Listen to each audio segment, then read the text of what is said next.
let's cherish our own. Ghana Premier League is back again. Hey, any games they call so coming. Yes, I said now they are just free. You better say they free Pando. Kumasi Asante Kotoko. Pando. I want you to say they free. Kotoko Echo Ball draw 1-1 against Heart of Lions. A results are, to be honest with you, in a way, the Makumasi Asante Kotoko. Most especially say Oma on the Kotoko air compete, baby any Gold Stars a lose the match. So Kotoko Echo avoid defeat in the Kotoko a year the Mak Kotoko. And baby I drew stage na ye drew Ghana Premier League in Ankasano. I believe results near more important. SABBR. Very well. Kotoko Peliga J. So we met Magic League a day. A results now Binyano. So results now Kotoko Enya our Pando no eye at the Makumasi Asante Kotoko. So the first and the most important thing you say, Kotoko ko avoid defeat, which 1 point near okay for Kotoko. By problem kakra me wo with Kumasi Asante Kotoko team na me witness here. Me share Kotoko against Brekum Chelsea. Coach Prosper Nate Ogum against Brekum Chelsea with Kumasi omu wini ye. The midfield o yusu ye no. O yusu Emmanuel entry. Andrew Sinti Menu. And o yusu Justice Blay. Sa 3 players no yusu omu. Against Brekum Chelsea.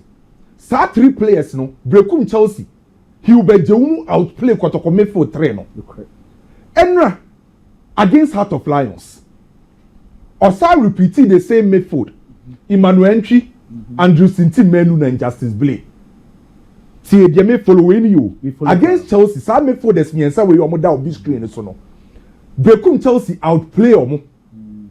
Enra match no mo sa boy no mo ne Heart of Lions no. Sakini Isma Adomo. Asa outplay sa players means we wo Kotoko mfimfin ho. Atoaso mienu.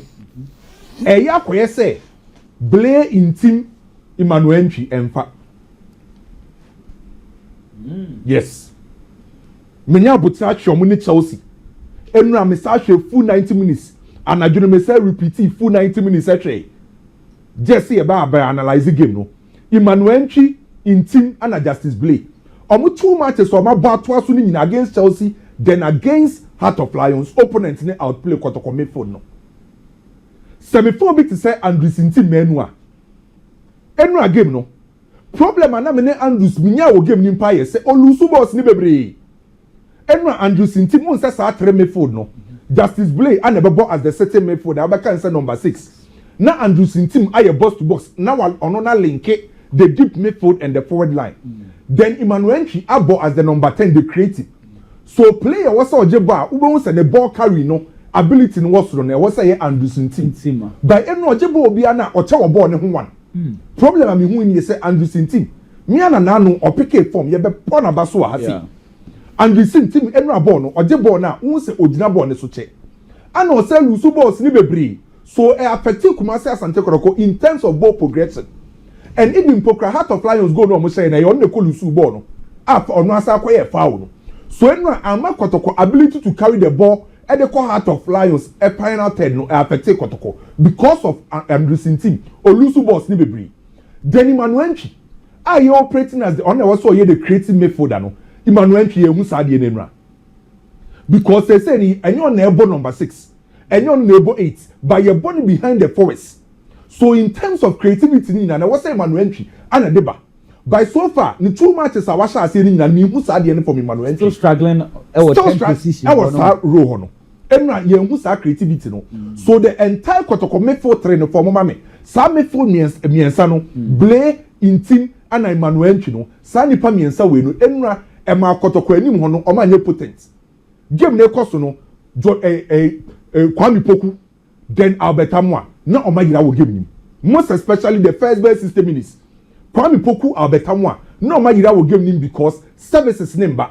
Kotoko phone to be create omo ntimi fa ball nimba. So anytime we abete Alberta Moa di mpokra wo game nim no. Age sa Alberta Moa sa aba na chi bebre abeje ball. Se obo se Kwame Poku ehu ball ni so a age so ma ball long balls. So Kotoko midfield 3 no omo 2 matches so ma ball to be honest with you. Coach Prosper Nate Ogume was say Minimum surveillance is a woman, and that's also working on. And I said we should give them one more try against the team. A bit of and some more man other opportunity. Because I listened to the coach. One of those things he mentioned was the fact to say, Gabe, the players no cry realizes say they needed to sit deep. And also no one working on counter attacks at training grounds. And see, one of those plans was that they will allow Hearts of Lions to play. Kotoko ball na Oma hit so counter break because he realized say two center halves now free person come anymore. In Zambia and also counter attacks couldn't work. Initially, a time a game near Kosono, and almost says after the best which I was our long balls counter. By the game plan of Kumasi Asante Kotoko, yes, on the ball counter. And now Mr. Kotoko made for the say bobo. Emmanuel a criti or more tata Heart of Lions. And the team Jibo or the ball ne carry con anima. And my Heart of Lions defensive setup nim pushing Benny. And the Kunti Emma Ebenezer Aban.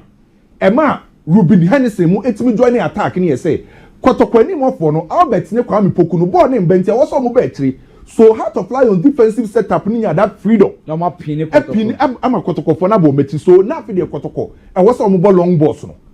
So the reason why Kotoko switch course ani say in fin ntimi carry ball ne nya de omunim no because anke nim say Kotoko e betima a pin opponent e how team no e push opponent anya bia. At the time of my Emmanuel Efrimu, Ede Baba Yahaya Bemono, Yemu Kotoko saw my attack and I sharp kakra. Yeah. In the second half, time of Baba Yahaya Ebabon, energy, Ransby, Etrembo Krana Heart of Lions with Mono, Aquametic kakra.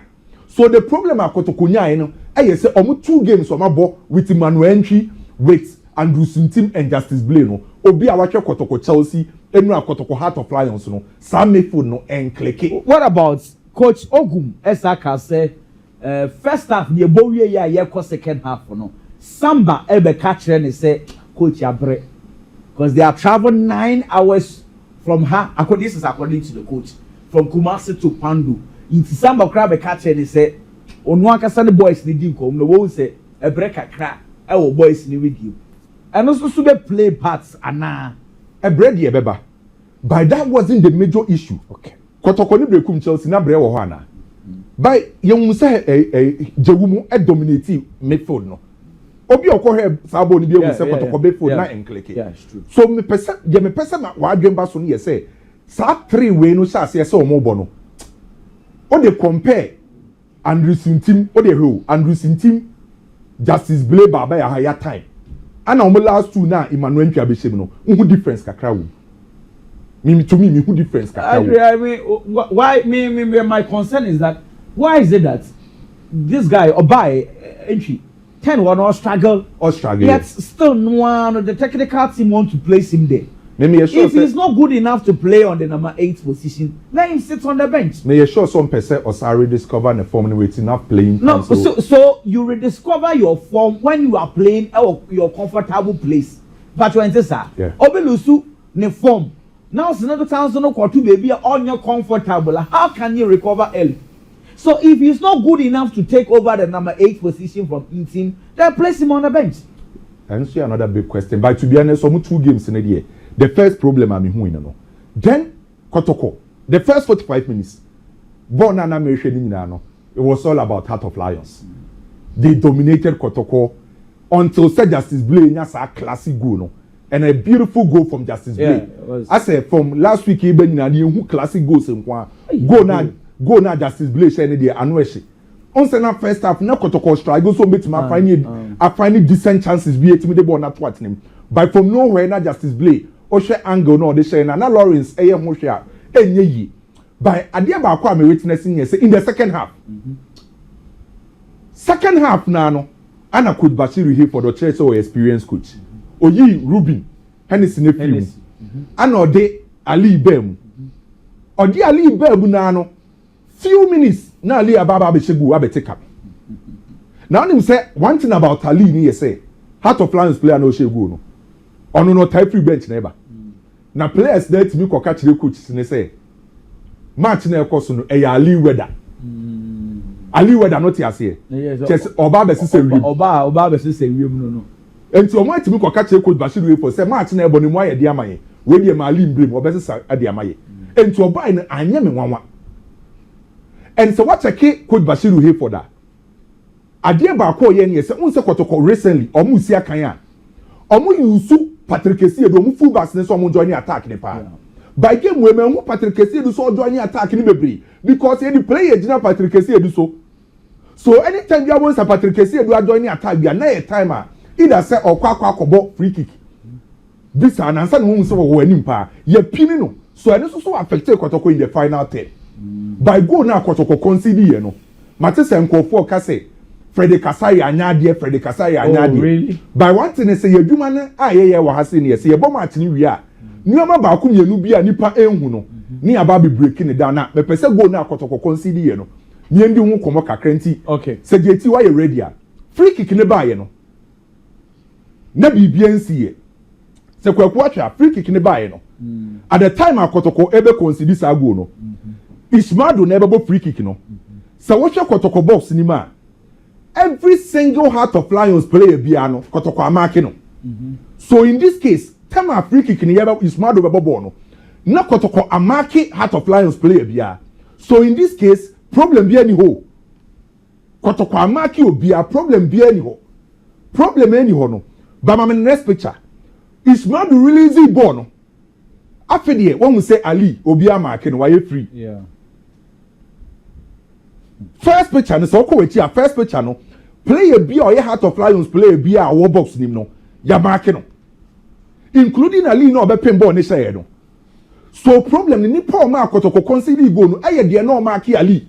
I also think Kotoko numbers for box no musa especially when you are up by a goal to 0 numbers need defend or Kotoko box no musa man even crisis so akra na nkan ni say ball ni che I agree but na make I say me about conversation so my first observation is that it's go back na menka 7 chop so before you back a keyboard na 1v1 I say more of man marking then all of a sudden ball ne buy and one Asante Kotoko defender loses Ali so I na your first problem me enko anim so first problem the man Kotoko concede goal no aye de no mark Ali no because all the compare first picture at the time anabo ni nyam boy no na wa mark Ali our command mark by time Ismail release the ball no na the mark Ali no we move here akwa zone instead of man marking Ali and na afi the Ali ababa be free release the next one afi the Ali bet menya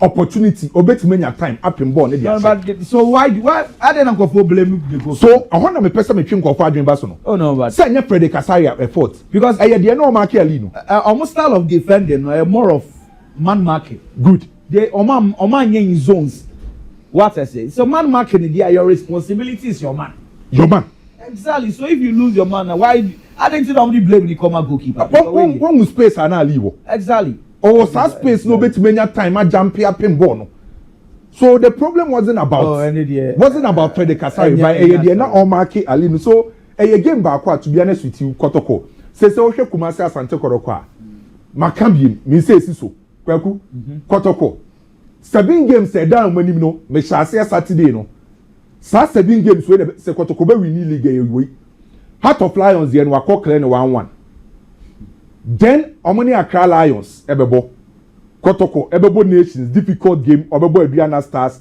Kotoko ebebo House of Folk Kotoko ebebo Dreams na Kotoko abo bebie ni Go Stars come say Kotoko next games we some ebebo betema shemu ana omo clear betema no mabo Lions Nations na ekosa enti sa games we na be determine say Kotoko ebe win game but you know 1 point na Kotoko konya away no say we hwe league log na Kotoko we hwe omo compete na at least or trim say Kotoko 46 baby any Gold Stars for 44 a 2 points difference between Kotoko and baby any Gold Stars on the House of Folks so the same thing Nations the same thing at least draw no to be honest with you at the Kumasi Asante say Kotoko for draw mu fie dia train be nti Kotoko for mo kan ya omo ni Nations omo say bibi any so be hyem nti no say oh yeah who say bibi any so 47 dey be afa trek ka omo because say edru sa beer Ogu Kumasi Asante Kotoko getting a point at least Kwando any bad results at all. But there were things that the Kumasi Asante Kotoko ye possibly Ebianko Timinya the maximum points. Kumasi Asante Kotoko na Kwame ka goal Asante Kotoko consider. Me feel say Asante Kotoko defenders no. When you are defending a corner kick and I say any form of set piece akwaku, there are two things you have to do. You focus on the ball and then you focus on the men. Almost 18-yard area anymore. It will be charged minimum. Now I'm making sure say be 100 being so hard. But Kumasi Asante Kotoko players, it looks like said they were only focusing on the ball. And Mrantena no more 18-yard area anymore. Omo margin and cause I'm Mrantena so. 80,000 Ali at the timer. Ishmael Ado a cross no. Na afe players no. Elusi focus ama ono. Omo positioning. When your space won't fin. And goalkeepers kwaku are mostly protected by defenders. Yeah. So Uja goalkeeper no is so much exposed that there is nothing the goalkeeper can do. True. Go away. Ultimately blame Frederick Asai mani ye da. On the day Frederick Asai born na me share no was one of the best players for Kumasi Asante Kotoko. He helped in saving the day for Kumasi Asante Kotoko Bobo Kono. Samba Onel, Michael Sefa on the day. Omu positioning Abraham Ayabo cross no it was wrong. And so therefore, and then the Fauzi Ali fan Finfin, I'll be pinball ni tumu. Going for them, making sure some working on that. In Finfin, one problem I'm realizing here was a year in team menu over elaboration. There are times I'll be for ball. Over to me the ball and movie, yes, a space will on one. But baby, it's just a pass, it's about timing. You have to know when to release the ball and when to hold on to the ball. In team menu, not on who time I also release the ball, no anytime I also hold you on to the ball. Or the ninja fry. Baby also releasing a ball Nikita and I disposal no. Baby also holding on to the ball now I pass it. Now I say pass no. And Bashir Weford as an experienced coach on the days out here. Player back one year doing home combo Saturday Ishmaelado. He's an offensive midfielder. But on the day one for now number 10 and that's offensive midfield Derby. Or the neighbor can Emmanuel Sechi home. E won fit you on ball with the double pivot. Eti Emmanuel Sechi here dirty work ni we are. No the ball na my Ishmaelado. No need creative from deep. Eti no ball as a deep line playmaker. Kumasi Asante Kotoko midfield no enya an antidote to that. Eti omu take you over midfield no. Boss let's also anko ni mu one ma strikers and fa so bi ama omo so. And eventually na we say Kumasi Asante Kotoko. Give it up e won fin honom. It got to a point go now Asante Kotoko share you know. There was nothing creative about the goal. A justice play and I had the difference maker. The same thing happened in the Brekum Chelsea game. Kotoko win yes, I know correct. But go now and just a share, you know. It wasn't created by Kumasi Asante Kotoko team, no. Debbie, a player now and a year magic and a man go to buy justice play go to the same thing. It wasn't a well worked goal. Because Asante Kotoko team no ball or boy and this I go near the buy. And you blame creating something out of nothing. In the last 2 matches Asante Kotoko abono. The ameme only say Kumasi Asante Kotoko lack creativity. Na Kwame ka. One of the players omo boa creative Asante Kotoko pa Patrick Esiedu. And now on the day Patrick Esiedu enya that kind of role to operate. When ya sa role no, nipo be creative fin Emmanuel Entry. He was also out of the game. Okay. The creative channel for Asante Kotoko ni na locked. How then do you create opportunities to score? And no near some. And I was a prosper na Togo manager in Koso. No young Juma in their subsequent games. Well, that's a folks scored. It was just not an ordinary goal. Great goal, eh? Sure. Rafael Ponce. Sure. I hear the man has to folk, to be honest with you, because now has saying he had 3 maximum points in the body. Pressure will coach Watara, so your own good friend. Pressure will have to folk boys in the so.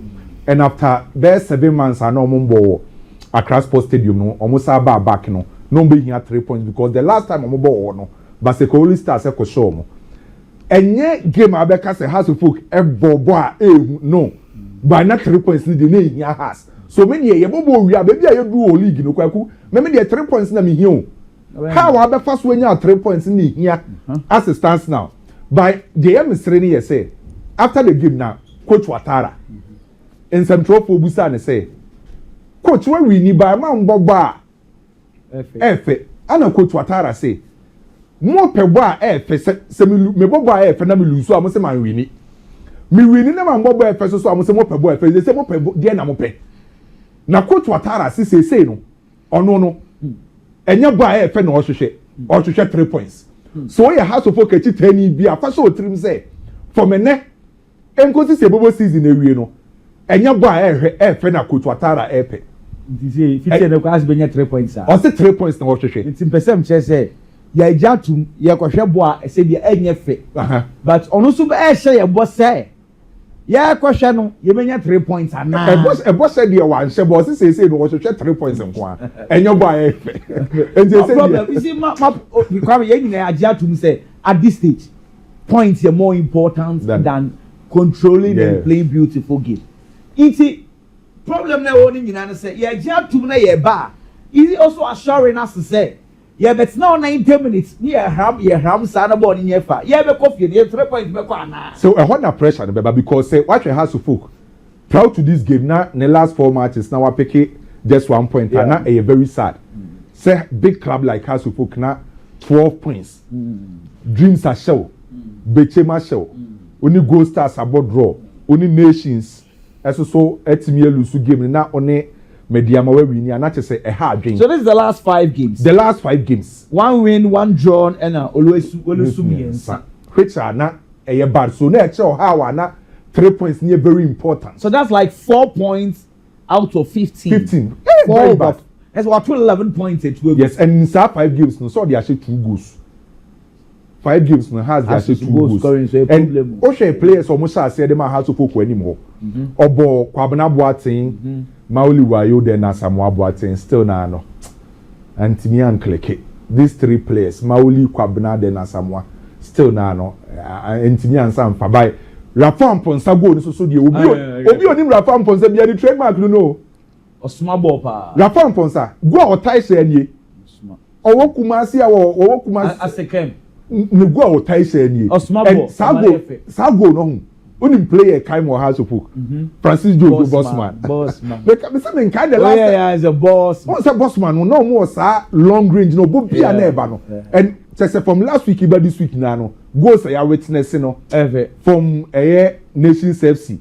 Razak go no. Justice Blake go no. Rafam Ponsa go. To be honest with you, recently goes a witness who league the Mefe. A place don't try this sir. And you said yeah can try so kwabra ni ko jina bobo na. Biggie. Koku had to folk supporters no. In Penifone or had to folk no. The Biamekasa me sure say coach Abubakar Ouattara. Ebi adia na nije ho pa pressure. Because the man whenever there is pressure, he delivers. So Obakai games a man had to folk supporters and confidence. A man supporters in GDA. Say omo betimi age Ghana Premier League. Afei Ouattara betimi aye adwuma. Ediama had to folk bobo na. That resurgence about had to folk bobo nim. Emma supporters in Yasaji in Koku. It started from the same medium. It was at a point na in Penifua catch Abubakar Ouattara say Emma 2 matches. 2 matches now the amount say when Timi and Sha ye be pamon. I'm aware free had to folk bobo nimu. Na me feel say eye trimodian adwuma and aso mo pe coach na pamon no mo that task na man because that time na all comedy ma home. Akwa boy against Mediama. Ouattara ko no akwahye Mediama 2-0. E watakwa. There was a lot of pressure at that time. Okoyo Koko deliver. Eti Ouattara and it looks like say whenever there is pressure, our supporters never mount pressure because me sure say a lot of the hard to folk supporters and I say your Ghana Premier League no kwaku. Omo mu di achi no empem bebre na do sa stage we a. Omo mpa ibo ne say bia lose ne nto aso. And I said, draws some rabbi. Not said, you better me pile up the pressure. Now, the Apamu coach and I'm a free on them. It's unfound say any team no. Just because of you say coach and money mon con kind in Tino. Then Pai Bonnet man near Monkoyi said a bear pamono. That is where Ouattara is going to deliver. He always loves to work under pressure. See, a lot of the supporters are quiet. Omo no mo kasa Ouattara yem pamono. Ouattara ntimi nya adwuma Ouattara ye say no. A lot of them are quiet because he has gotten a good or a favorable results against Ayamediama Boboku. We believe since Ibrahim Tanko take it over no. And Niama Shas yes how Mediama Boboku him. Mediama played very well. The difference between how to focus and Mediama on the day, Mimi Gidi said goalkeeper Benjamin Asai. Okay. He stood on his toes, made sure to be keeping how to focus Boboku in the game. But then again, any de Biana Obenyani saying there are times you have to play well and get the results. Until Ouattara and Semna or Kanye Jitum say the most important thing is the 3 points. That is very true. Until question Nana Obisana made the power. Says he see as a one more year for your budget trainer because at the end of the day, and only idea here. Okay. It's a no and one seven no come. Oh, birthday we can cry. Wow, big your birthday be or big there when your birthday cry. Oh, na Obana. Okay, Kofi Legacy, the sports beast, our Asante dropping. My brother, maybe I will be a happy birthday to you. Big Yankwe. Koku, and then Flora aside from Pong. Flora Eco School of Flodic Paradise Learning Center. And then the birthday. Oh, mame. On him, I see and wish you a special happy birthday, Flora. Okay. Na Kwame, Wadarima. Now, so a question be Bisani Yankwe. Bigiana. And we said the week in one now over dogs are questions. And I said, last say, your name, Mama. Biggie say ni pempa na odi dodden den I love you. Say me wa ha nto ntimi ntwa ntro. Oh na say we esi nipa bebre. Esi ugina bonten na wuti na ntimi ntwa ntro. I love you no can oh. Say ugina soro timi e ka kire obi I love you. Ne fa ko ni gina ase. Ana esaye nipa no so ne maami o. Ai. Ne maami nti ode na kunta na na so na kasa. Na wutimi no wase odi nkomo say. Na so. Say I love you ne ba no. Biggie, asabnya yeki. No kra na because na me obi. Untimi deny. Said the assembly CC no. Asem mo assembly yehu. Ye boa na ase ye mboa. Asam no kra na anya no kre. No kre kakra wo mu na anya. Biggie. Me say asam no o say the yamhye no nim say ye ho. Me so bi ni kwaku gina tire ni enti. Say utimi ugina soro. Na do or say I love you. Hey Biggie. Osanu aso. Waso no aso ho won friend na aso. Ano aso so catch say Jami Aduma this week no or the fufu ni be be. Or the fufu dia. Hey Biggie. Masa Biggie dia ni. Odo bi ewuni mbodi. Enye izo. Ewuni mbodi. Asiwe o hwe asiwe ni ka je. Aso say week he was all the fufu ni be ba. Enyina e wa. Ewuni video. Ewuni mbodi do. Asam no me na me no kre na asem ay. Kofo bebre wo ho. Kofo bebre wo ho. One car I love you. They be me be say fufu. One by one. One car I love you. Then I'm casa. Oh, casa. Continue deny. Oh, casa na wanka. Oh, Miss me be say. Oh, me yano. But oh, casa na wanka. Man can sa. Hey, big. Wo. Oni modo di tu. So me say ye nyina wa. Ye nyina wa. In somewhere e be piepia ba no. Ye nyina wa ha. E pura ye beti. Hey. Yes. Na so say ko no bisa say na weekend you some be fie. Ay. So Big say Friday no ko. The Saturday don't me san ko. Oh, David. Biggie. Biggie. Tete. Say kwame nkwan ka minji. Na gina ho ko su gina obi. Ana ko fo bebre na susu hu bi. Nti gina nti we dey say yen. So we gina stro timitiem kire oba say I love you. 5 years Holland grant be from. And as I say Friday we ko no siesie ho kama. Oje memedro ko ya na meboa. Biggie. Biggie. Asemu. Mesha eriabo na Rollins bang na we use ye. Enye papa na we use out mu se fifra start ti wa moto ma esa sebi. Enka na e de eba. Mama kan for AFR free sense Rollins no enfama e no de se fifra betel se double so be smell good. Kama. Mama de na kwara kwachi bi enwo miensa free sense smart, free sense active, free sense paction. Cosmetic shops are